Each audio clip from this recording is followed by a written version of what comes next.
আপুনি আজমলৰ ঘৈণীয়েক হ'ব খুজিছিল নহয় শিখা শৰ্মা আজমলৰ ঘৈণীয়েক হ'ব কিহৰ কাৰণে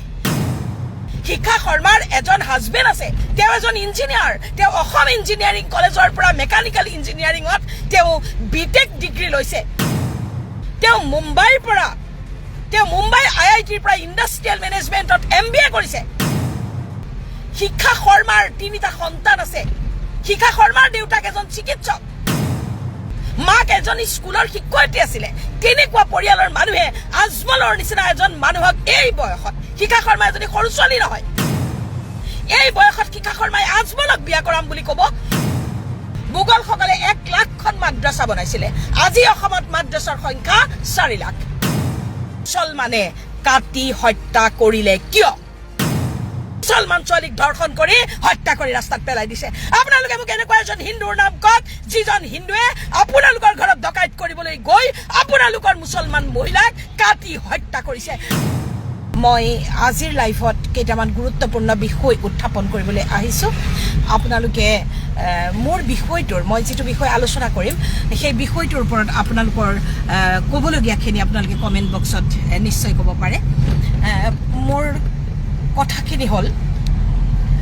আজি কিছু 4-5 দিনৰ পৰা অসমৰ এজন খিলঞ্জীয়া অসমীয়া তেওঁৰ নাম হিৰেন হিন্দু তেওঁ হিৰেন হিন্দু অসম নামে তেওঁ ফেচবুক একাউণ্ট চলায় আৰু আমি জানিবলৈ পোৱা মতে তেখেতৰ প্ৰকৃত নাম টংকে ডেকা মই টংকে ডেকা নামটোত মই 100% শিওৰ নহয় কিয়নো তেখেতক আমি হিৰেন হিন্দু নামেৰেই আমি ফেচবুকত পাই আহিছোঁ আৰু হিৰেন হিন্দু অসমৰ লগত মোৰ ব্যক্তিগতভাৱে কোনো ধৰণৰ চিনাকি নাই আৰু তেওঁক মই আজিলৈকে ব্যক্তিগতভাৱে দেখাও নাই কেৱল মাত্ৰ তেওঁৰ ফেচবুকত যিখিনি তেওঁৰ কথা বতৰা তেওঁ সেইখিনিয়ে আমাক আকৃষ্ট কৰে কাৰণ তেখেতে মই যিহেতু এজন হিন্দু গতিকে তেখেতো এজন হিন্দু আৰু হিন্দু হিচাপে হিন্দুসকলৰ প্ৰতি থাকিবলগীয়া তেওঁৰ দায়িত্ববোধ সামাজিক চেতনা হিন্দু ধৰ্মৰ লোকসকলক ভৱিষ্যত নিৰাপত্তাৰ খাতিৰত আৰু হিন্দু ধৰ্মৰ উত্তৰণৰ দিশত তেখেতে কৰিবলগীয়া যিখিনি কাম সেইখিনি তেখেতে সুচাৰুৰূপে পালন কৰি থকাৰ বাবেই হিৰেন হিন্দু আমাৰ দৃষ্টিলৈ আহে গতিকে এজন হিন্দু হিচাপে আন এজন হিন্দুৰ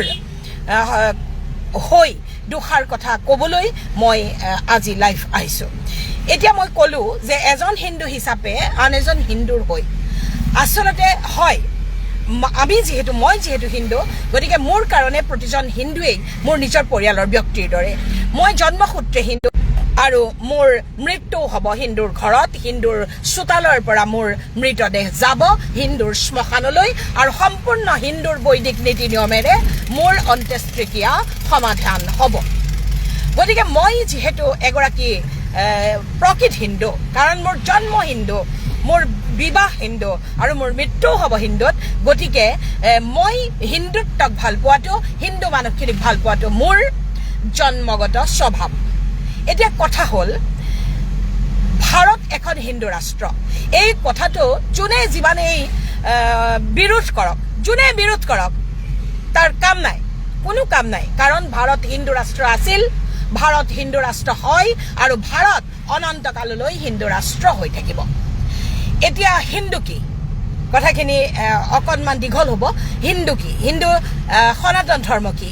পৃথিৱীৰ আটাইতকৈ প্ৰাচীন আৰু একমাত্ৰ ধৰ্মটোৱেই হৈছে সনাতন পৃথিৱীত এটাই ধৰ্ম আছে সেইটোৱে হৈছে সনাতন ধৰ্ম আৰু বাকী যিবিলাক ধৰ্মৰ নামত বাকী যিখিনি ৰিলিজন আছে সেইখিনি হৈছে পন্থা যাক হিন্দীত মজহব বুলি কোৱা হয় পন্থা কি আৰু ধৰ্ম কি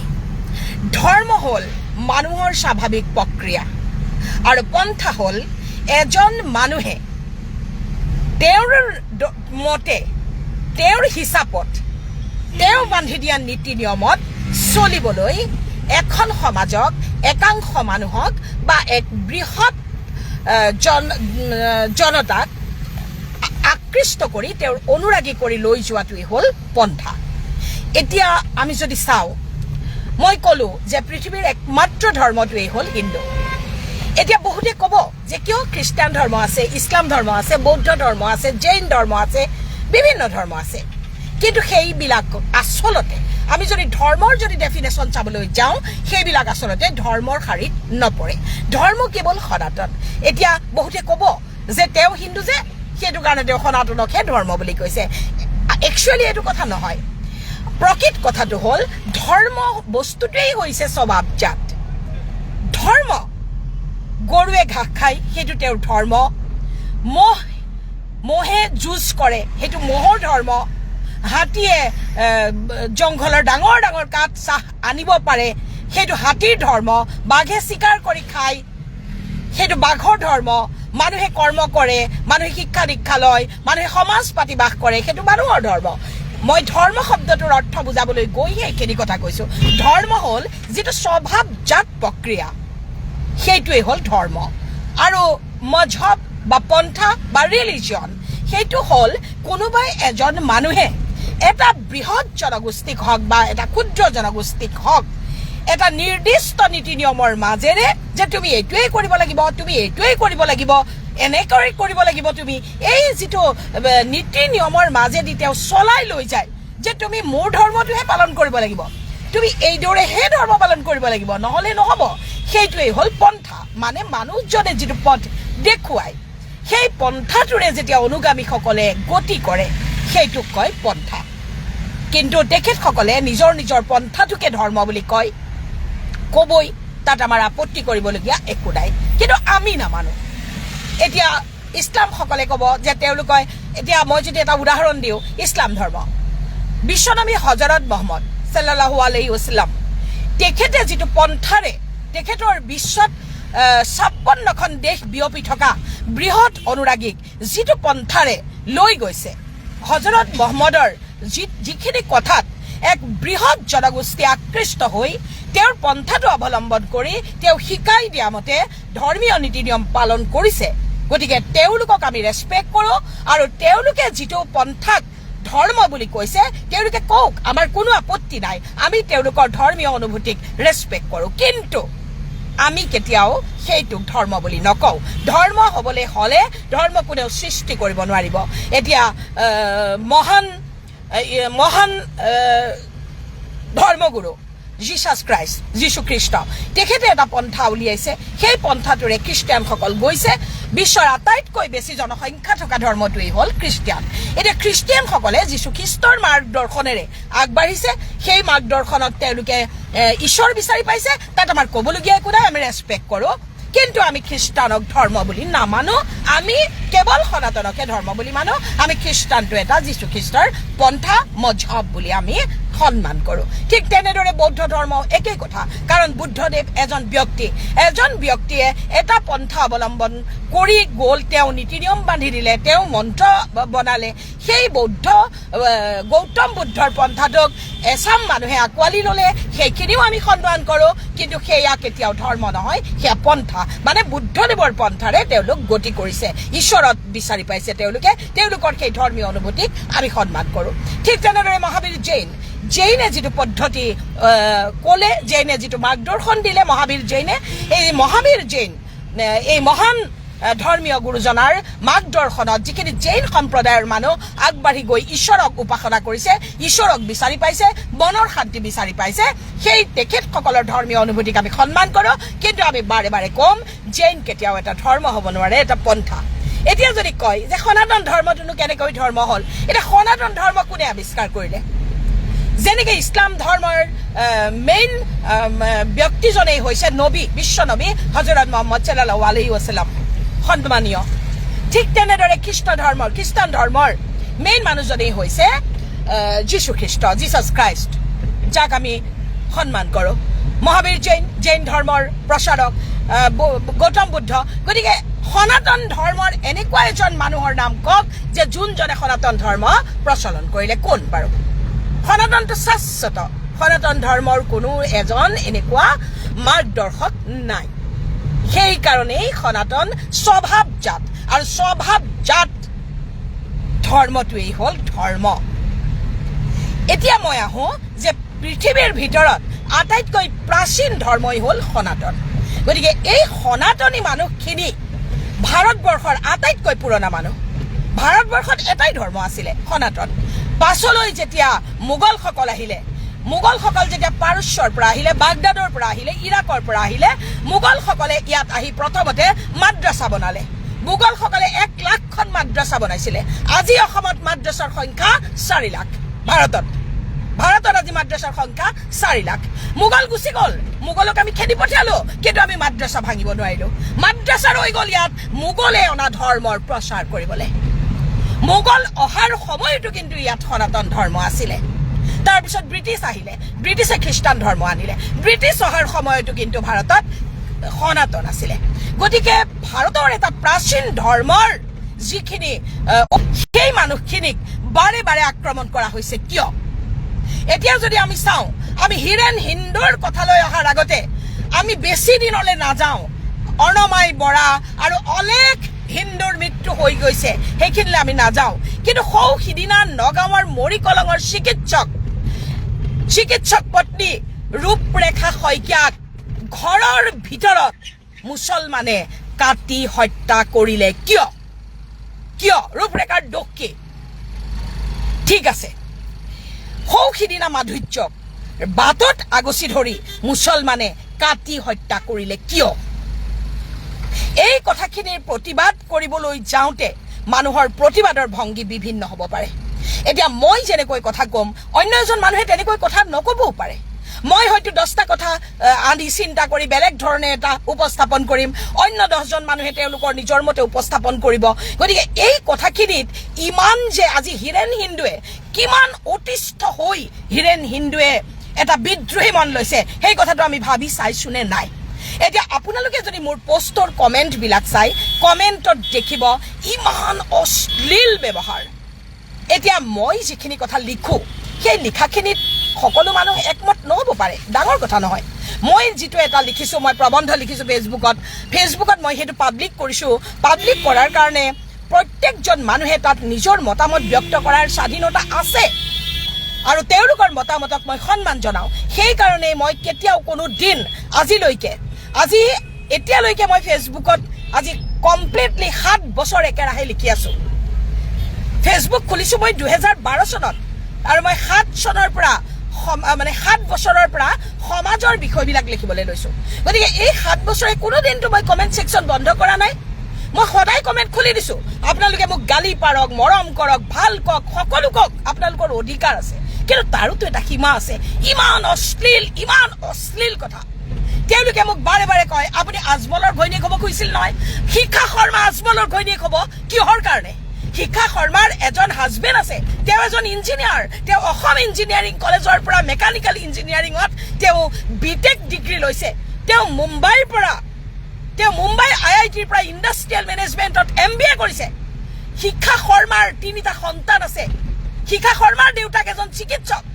মাক এজনী স্কুলৰ শিক্ষয়িত্ৰী আছিলে। তেনেকুৱা পৰিয়ালৰ মানুহে আজমলৰ নিচিনা এজন মানুহক এই বয়সত, শিখা শৰ্মা এজনী সৰু ছোৱালী নহয়,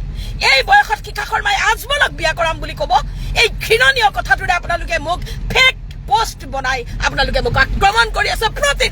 প্ৰতিটো পোষ্টত।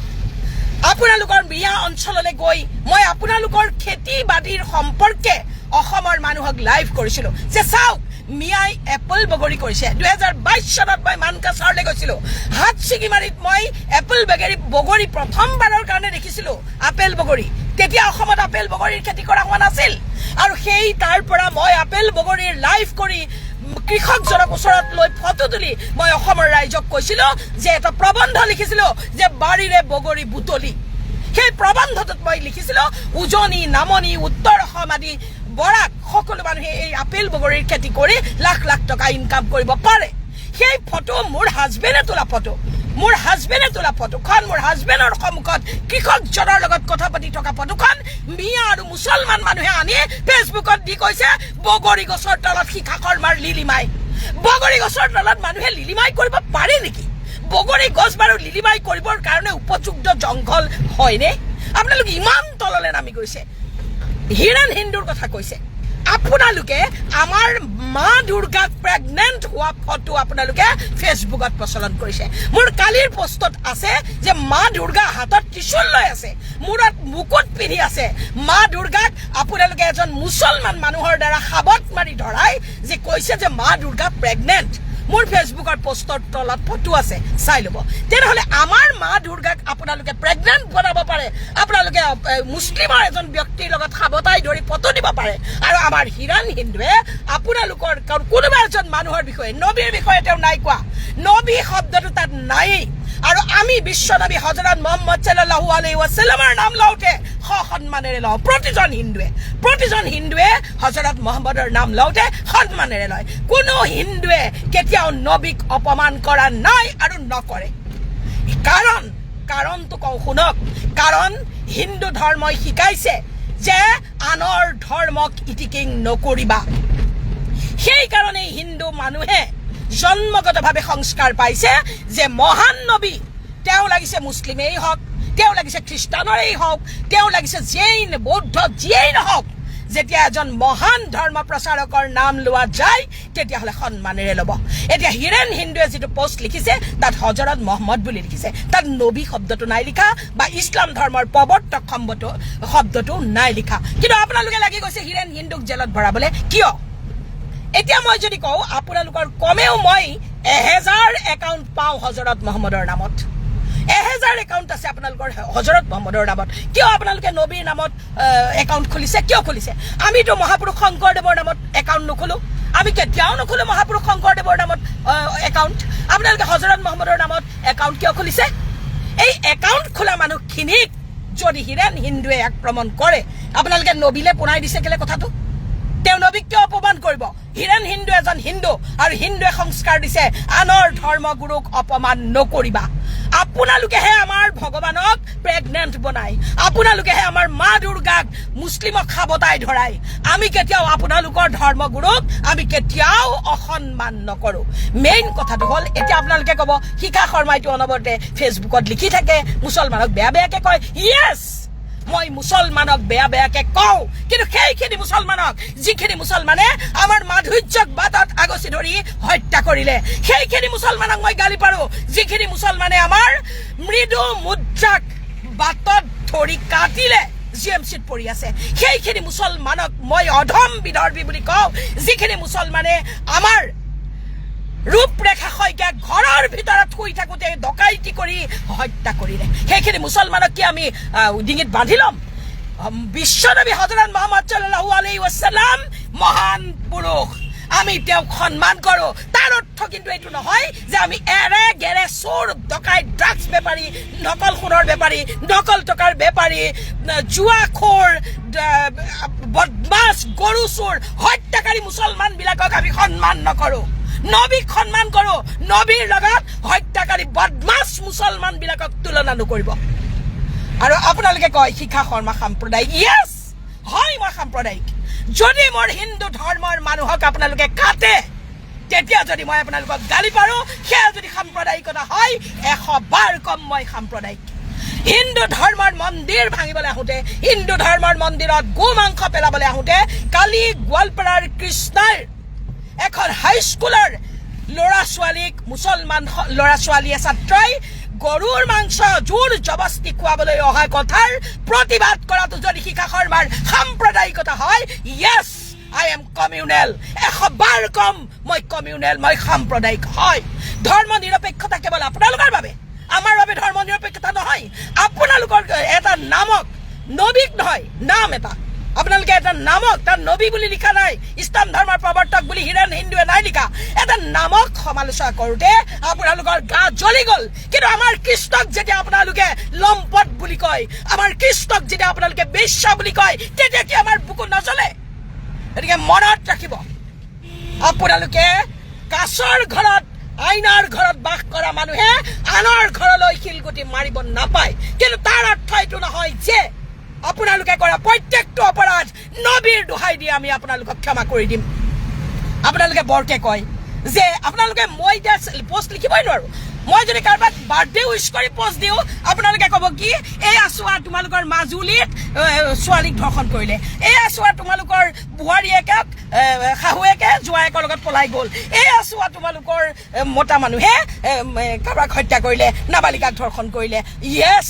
মই কেতিয়াও কোৱা নাই যে হিন্দুৰ মাজত অপৰাধী নাই আছে হিন্দুৰ মাজতো অপৰাধী আছে মানুহ যেতিয়া অপৰাধ কৰিবই মানুহ যেতিয়া লাখ লাখ মানুহৰ কোটি কোটি মানুহৰ মাজত অপৰাধী থাকিবই কিন্তু ৰেটটো কিমান পাৰ্চেণ্টেজটো কিমান মই নিজে জেলত গৈ আহিলোঁ জেলত মুছলমান মানুহৰ সংখ্যা 90% হিন্দু মানুহ 10% গুৱাহাটী জেলত মই থকাৰ সময়ত ৰেজিষ্টাৰ বুক গৈ পেলাই চাই লওঁগৈ এতিয়া কথা হ'ল আপোনালোকে যে স্ক্ৰীনশ্বটবিলাক দিয়ে বোলে মাজুলীত হিন্দুৱে হিন্দুক ধৰ্ষণ কৰিলে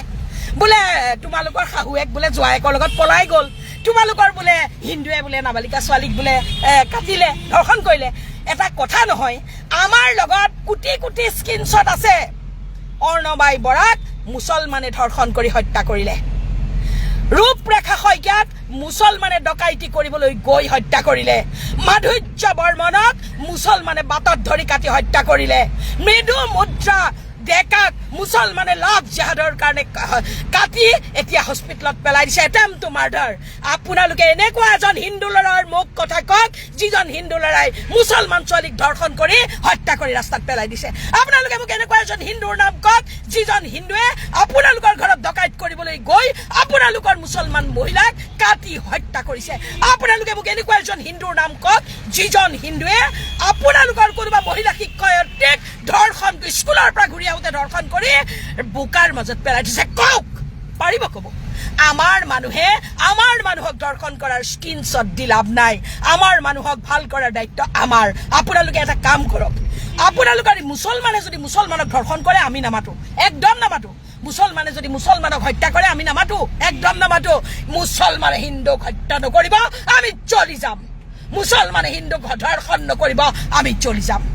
হিৰেণ হিন্দুৱে নবীক অপমান কৰা নাই কোনো হিন্দুৱে কোনো ধৰ্মগুৰুক অপমান নকৰে সেয়া যীশুখ্ৰীষ্টই হওক নবীয়েই হওক বা মহাবীৰ জৈনেই হওক বিশ্বনবী হজৰত মহম্মদ সাল্লাল্লাহু আলাইহি ওয়াসাল্লামেই হওক বা গৌতম বুদ্ধই হওক হিন্দুৱে কোনো ধৰ্মগুৰুক কোনো ধৰ্মক অপমান কৰিবলৈ শিকা নাই হিন্দুৱে মুছলমান অপৰাধীবিলাকৰ অপৰাধৰ বাবে সিহঁতক গালি পাৰে 100 বাৰ পাৰিব আপোনালোক অপৰাধৰ পৰা ওলাই আহক দিনে 5 বাৰকৈ নামাজ পঢ়ি আপোনালোকে অপৰাধ কৰিলে বেয়া দেখি হিৰেণ হিন্দুক আমাৰ আহ্বান জনাবলগীয়া একো নাই কাৰণ তেওঁ নবীৰ নামেই লোৱা নাই হিৰেণ হিন্দুলৈ বহুত বহুত মৰম আৰু শুভকামনাৰে আৰু মোৰ ফেচবুকৰ লাইভটো চাই থকাৰ বাবে আপোনালোকৰ ওচৰত মই কৃতজ্ঞ বহুত বহুত মৰম শুভকামনা আৰু আজিৰ দিনটো আপোনালোকৰ শুভ হওক আৰু ময়ো এটা দীৰ্ঘ যাত্ৰাত ওলাইছোঁ এই যাত্ৰা সফল হ'বলৈ শুভ হ'বলৈ আপোনালোকৰ পৰা আশীৰ্বাদ বিচাৰি মই মোৰ লাইভৰ পৰা বিদায় লৈছোঁ ধন্যবাদ